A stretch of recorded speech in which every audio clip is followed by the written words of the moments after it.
तो अपन अपना वेरिएबल के ऊपर एक छोटा सा प्रोग्राम देखते हैं जिसमें अपन वेरिएबल क्या होता है, उसको कैसे डिफाइन करते हैं, उस बारे में बात करेंगे।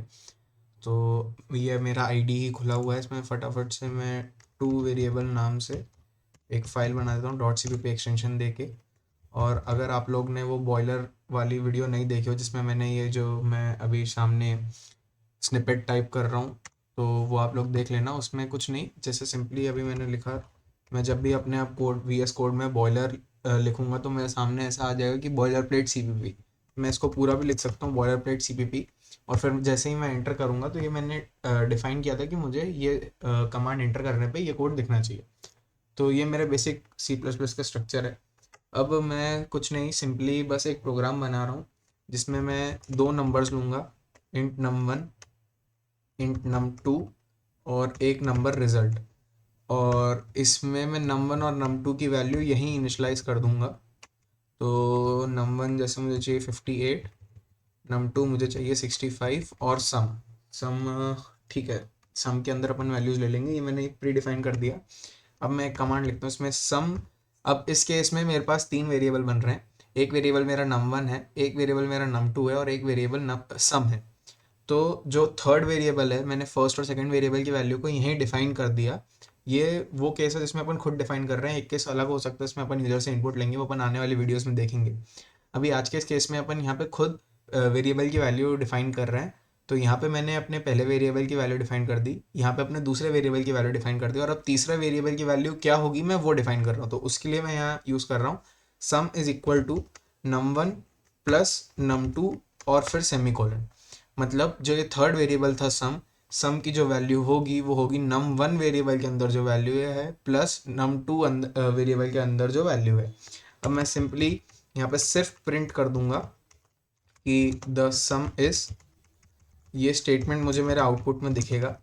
सो यहाँ पे मैं सम मैंने पास कर दिया, मैंने सी आउट में, मतलब मैं आउटपुट प्रिंट करना चाह रहा हूँ तो मैं सी आउट कमांड का यूज़ कर रहा हूँ। और मुझे आउटपुट में क्या वैल्यू प्रिंट करानी है, यहाँ जो डबल इन्वर्टेड कॉमास में लिखा है ये स्टेटमेंट एज इट इज़, इसके बीच में आप जो लिखोगे वो एज इट इज़ आपको आउटपुट स्क्रीन पे दिख जाएगा। अब मुझे जो वैल्यू प्रिंट करानी है उस वैल्यू को मैंने किस वेरिएबल में लिखा है, मैंने यहाँ उस वेरिएबल का नाम दिया है। मुझे ये चाहिए बेसिकली जो मैंने num1 और num2 में वैल्यूज़ दी हैं, इनका जो भी एडिशन आएगा मुझे वो चाहिए अपने आउटपुट स्क्रीन पर। अब उसको लाने के लिए मैंने इस वीडियो में जो स्पेसिफिक तरीका यूज़ किया वो ये है कि मैंने एक थर्ड वेरिएबल लिया है सम नाम का। उस सम नाम को मैंने डिफाइन किया है कि उस वेरिएबल की वैल्यू कहाँ से आएगी, और फिर आउटपुट में मैंने उस सम वेरिएबल की वैल्यू को प्रिंट किया है।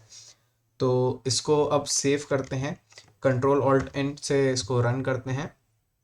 तो अपने सामने आ गया लिखा हुआ द सम इज़ 123, और 58 प्लस 65 ऑब्वियसली 123 ही बन रहा है अपना सम।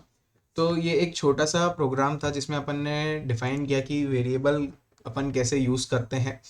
अब वेरिएबल डिफाइन करने का जो स्ट्रक्चर है वो यही है। पहले यहाँ मैंने लिखा उसका डेटा टाइप इंट, फिर मैंने लिखा है वेरिएबल नेम जैसे सपोज num1, फिर मैंने जो मुझे वेरिएबल की वैल्यू देनी थी वो लिखा है।